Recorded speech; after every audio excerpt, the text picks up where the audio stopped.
فديت اسفدي من البيجامه للبدي، ولا هاي النسوان الحلوه عبوري.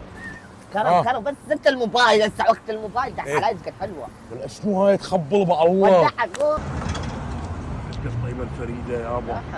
دحك على ام الاحمر. دحك قال الدحك. وين اسمع دحك بس دحك. والله يابا انت تعرف. دحك على هاي الحلوه. وشنو هاي فديت اسفدي من البيجامه للبدي، ولا هاي النسوان الحلوه عبوري.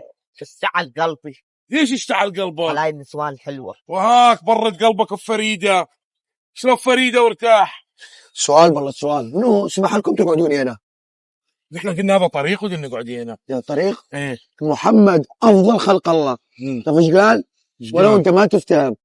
لو تفتهم ما تقعد هاي القعده، قال اياكم والجلوس والطرقات. هاي القعده انت لازم تطبقها، طبق شروطها. شنو شرط القعده هنا؟ شنو هو الشرط؟ غض البصر، كف الاذى، رد السلام، الامر بالمعروف، النهي عن المنكر.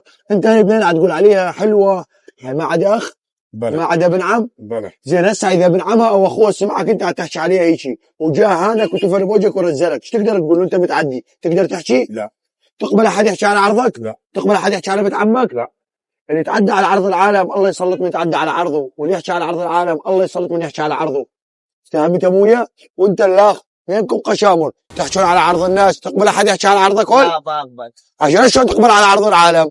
ما هو صديقي. ما انجس منك الا صديقك، لان اثنينكم اصدقاء السوء.